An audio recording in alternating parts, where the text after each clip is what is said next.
remise de label se déroule en 3 étapes, ou en tout cas en 3 lieux différents, puisque force est de constater que c'est une tradition et une culture sénémarnaise, cette participation à ce label et à cette labellisation.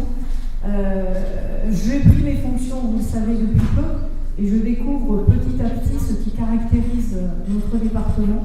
Et je suis très heureuse de constater que sur la question de l'éducation au développement durable, la Seine-et-Marne est très investie.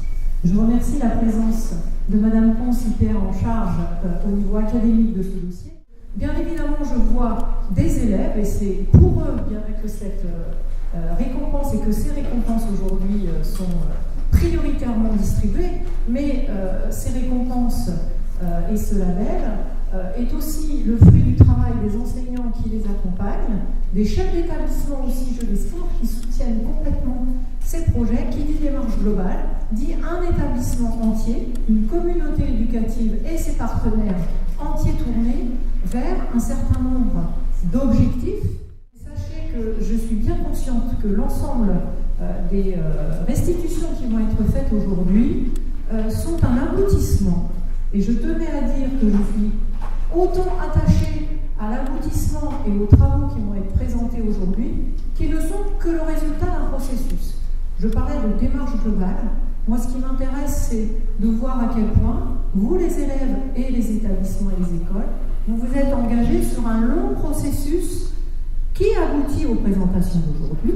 Mais je suis très curieuse et très satisfaite aussi de voir qu'il y a plusieurs niveaux de label. Un niveau engagement, premier niveau, un niveau approfondissement et un niveau déploiement. Autrement dit, il y a tous les ans de nouvelles candidatures, il y a surtout tous les ans des établissements qui poursuivent pour approfondir et aller encore plus loin dans leur engagement pour le développement durable. Moi, je suis très sensible, j'ai envie de dire, à toutes les éducations A. L'éducation à la santé, l'éducation à la citoyenneté, l'éducation à la prévention routière, l'éducation à la sexualité, l'éducation au développement durable. C'est tout cela que je mets dans l'éducation A, et que je sache, dans vos emplois du temps, chers élèves, est-ce que vous avez une heure dédiée à l'éducation au développement durable? Est-ce que c'est inscrit dans votre emploi du temps? Donc, les projets que vous avez poursuivis sont bien des projets qui ne rentrent pas, j'ai envie de dire, dans des disciplines classiques, mais qui ont obligé des professeurs de différentes disciplines de vous accompagner pour développer ces projets et apporter l'expertise de leur discipline pour vous amener et faire en sorte que vous soyez capable, à travers tout ce que vous apprenez en classe, en dehors de l'école, y compris des fois dans des sorties extérieures, à ramener de l'expertise et aller au bout de ces projets.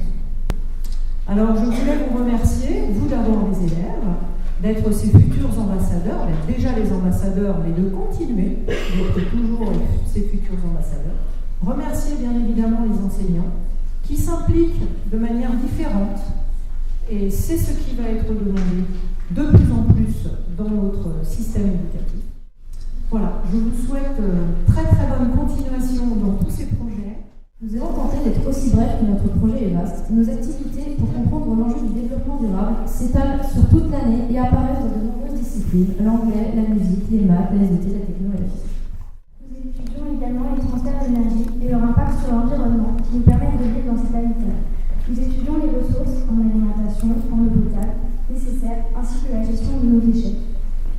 Nos sorties scolaires, nos jardins pédagogiques, les cours nous permettent de réaliser de petits slogans qui sont accrochés sur l'œuvre d'art. Au jour de l'exposition, tout l'établissement peut visiter notre œuvre collective. Chaque année, un thème particulier est abordé pour prendre conscience que ce sont des gestes individuels additionnels qui influencent le devenir de la planète Terre. Pour nous, ce fut les abeilles, et pour les 5e de cette année, le thème retenu est les oiseaux. 8 ans que cette activité existe. Nous prenons surtout conscience qu'il n'y a pas d'habitat, de transport, de vie écologique. Nous préserverons la planète par notre savoir et si nous devenons des habitants éco-instruits. Et que la seule énergie totalement propre est celle que l'on ne transfère pas. Et il s'agit donc d'économiser les sources d'énergie. Nous nous sommes surtout amusés lors des travaux d'apprentissage de bricolage permettant de réaliser à 100 élèves cette œuvre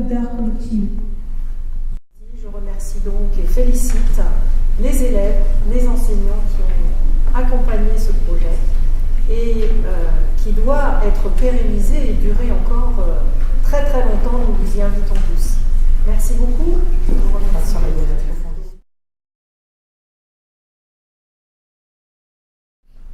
Nous avons travaillé l'année dernière sur la customisation d'un conteneur à vêtements. Pour ce faire, nous avons choisi de réaliser un trompe-l'œil présentant une personne mangeant des vêtements. Notre personnage porte une salopette à pois. Chaque pois est rempli de logos de vêtements que nous avons bombés à l'aide de pochoirs que nous avons nous-mêmes réalisés. Cette belle à vêtements placée à l'entrée du collège permet de sensibiliser les élèves ainsi que les adultes au tri des vêtements, ainsi qu'à leur recyclage. En effet, nous pouvons amener au collège nos vêtements personnels usagés et les déposer dans cette benne. En fin d'année, tous les vêtements que les élèves ont oubliés dans les salles de classe ou le gymnase, après exposition à l'ensemble des collégiens pour récupération, sont agités à la benne. En attendant, nous avons déjà pu faire bénéficier des vêtements non récupérés par des élèves à un centre de placement d'urgence d'enfants situé à Melun. Suite au partenariat passé avec l'entreprise Euronet qui a fourni cette benne, nous avons pu visiter leur centre de tri situé à Poisy dans l'Aisne. Le recyclage des vêtements permet de créer de nouveaux emplois en France ainsi qu'en Afrique. Nous sommes fiers de participer à cet acte solidaire. Merci de votre attention. On a su qu'il y avait énormément de personnes pour trier à la main, sans machine, et aussi que c'était des personnes qui étaient au chômage avant d'arriver ici. Donc on a commencé par rapport à l'empreinte écologique d'un téléphone portable. Donc on a commencé à la fin, enfin au début de la fabrication jusqu'à la fin de vie. Donc on était sur un ordinateur, on avait des documents écrits à côté. On devait placer des petites vignettes pour découvrir ce qui se passait. Donc on a pu voir qu'il y avait beaucoup de problèmes, comme la pollution, l'exploitation d'humains, l'exploitation de ressources naturelles et encore d'autres choses. On a aussi utilisé un algorithme pour trier une poubelle. Donc les algorithmes, surtout le nôtre, il marche avec en forme de questionnaire où il faut répondre oui ou non. Par exemple, on va utiliser là un clou. Et donc provient d'un être vivant, donc non, ça ne provenait pas d'un être vivant, un clou. Conducteur de courant, on a essayé ça sur un circuit, donc la lampe s'est allumée, alors c'était conducteur de courant. On a aimantable. Donc on a essayé ça sur un aimant, donc c'était aimanté, donc ça a donné un métal ferreux. Donc le clou est un métal ferreux. On a aussi utilisé ça sur les ordinateurs avec Scratch 2, c'est la même chose. Là, par contre, c'est un vrai questionnaire, pas en forme de tableau comme ça. On a pu voir aussi qu'après la visite, on a fait un questionnaire pour regrouper ce qu'on faisait avec les jeans. On a pu voir que le jean après a été transformé en fibre de coton pour fabriquer de la métisse ou de l'isolant.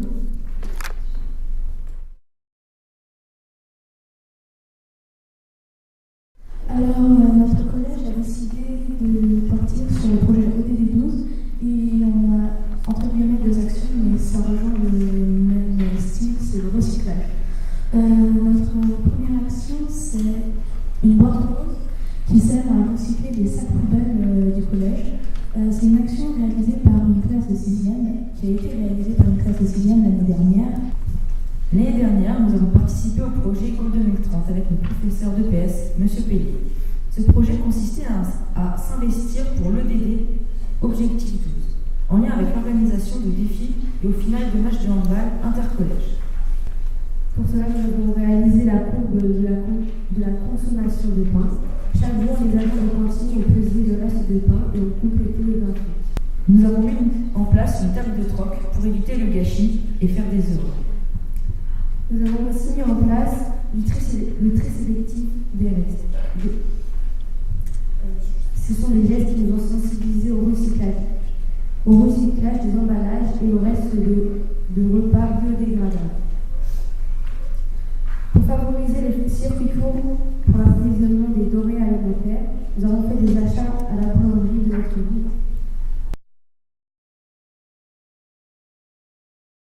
C'est ma première année à l'atelier et c'est la deuxième année que l'atelier potager existe. Le potager est une activité à la pause de l'hiver. Cette année, on est 12 à participer au potager. L'année dernière, on était 8 qui avaient participé à l'atelier potager. On est un groupe d'élèves de différents niveaux. C'est les 6e, 5e et 4e. L'année dernière, on avait fait une carte mentale et aussi on avait fait des affiches. Donc ces deux-là représentent le gaspillage. Celle-ci, c'est le tri, donc toujours en lien avec la nourriture. Et celle-ci, c'était pour sensibiliser les autres élèves à l'atelier. Nous avons eu la chance d'accueillir 3 moutons au collège. Brebillon, Bourbiton et Pluchon. C'est l'association Brebilaine qui nous les avait confiés. Nous les avons accueillis pour donner un style d'éco-pâturage. Ça a permis d'avoir une herbe toujours bien tondue sans utiliser la tondeuse. On a beaucoup aimé avoir des animaux au collège. Ça nous a fait très plaisir de voir des moutons tranquilles, ça nous a relaxés. Cet éco-pâturage a été un outil pédagogique pour nos professeurs de sciences. Des classes de Terrier Rouge de 6e et 5e et 4e du collège ont visité cet éco-pâturage. Le travail que nous vous présentons est le résultat de 3 séances dans lesquelles nous avons abordé la biodiversité locale et auxquelles nous avons participé en tant qu'anciennes élèves de 4e. Lors de la première séance, nous nous sommes rendus en groupe dans l'écosystème qui nous a été attribué. Prairies, troncs d'arbres et potagers. On a observé le milieu, les êtres vivants présents, pris des notes et des photos. La séance suivante en salle d'informatique, nous avons dû nous organiser afin de présenter l'écosystème, de définir, présenter le biotope et la biocénose, définir 4 êtres vivants et montrer les relations possibles entre eux. Pour finir, nous avons présenté ce travail à l'oral à l'ensemble de la classe. Bonjour, nous représentons le collège Léon de Savigny à Provence. Nous vous remercions de nous avoir invités ici. Nous sommes très honorés de recevoir ce diplôme accompagné de nos professeurs. Nous sommes ici pour vous présenter notre projet Recyclage Papier. Nous avons décidé de faire ce projet car le collège est un endroit où on consomme énormément de papier. Nous le recyclons pour éviter un maximum la déforestation et pour faire plus d'économies d'eau et d'énergie. Pour mettre en œuvre ce projet, nous avons élu 2 éco-délégués par classe parmi les volontaires. Cette année, nous sommes environ 50 et nous avons mis des bacs dans chaque classe pour que tous les élèves et professeurs mettent leurs papiers encore utilisables. Avant chaque vacances scolaires, les éco-délégués et les professeurs se réunissent afin de vider les 45 bacs se trouvant dans le collège. C'est-à-dire que chaque salle est munie de son bac. Avant de vider les 45 bacs, nous nous réunissons afin de trier et d'éliminer les objets indésirables tels que les pochettes plastifiées, les papiers déchirés ainsi que les papiers chiffonnés pour faciliter le recyclage du papier. Ces papiers sont ensuite envoyés au SMICA.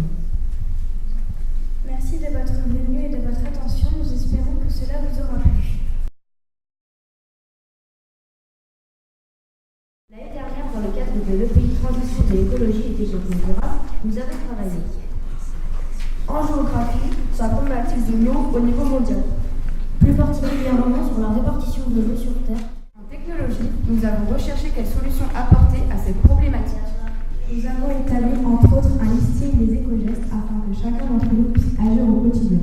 Ces activités ont abouti à la production d'affiches ou de diaporamas par jour. Au niveau de la ferme de Rony que nous avons visitée, le maraîcher bio qui approvisionne une AMAP, espace de vente de produits bio et locaux, fait apparaître sa façon de cultiver la terre en préservant sa fertilité naturelle et son écosystème, tout en économisant les efforts et l'arrosage. En pratique, ces champs sont organisés selon un design très précis. L'agriculture biologique est mise en avant par l'amendement des sols grâce au compost. Utilisation de produits chimiques, pesticides ou engrais, utilisation d'engrais naturels ou de répulsifs naturels, arbres à proximité, plantes vivaces ou plantes mellifères qui favorisent la croissance de certaines espèces et la biodiversité. Moins d'eau polluée s'infiltre dans les sols. Transposition possible du système à la maison, au collège, activités atelier nature et installation d'une zone permaculture à proximité de notre jardin aromatique déjà existant et des ruches qui vont bientôt arriver.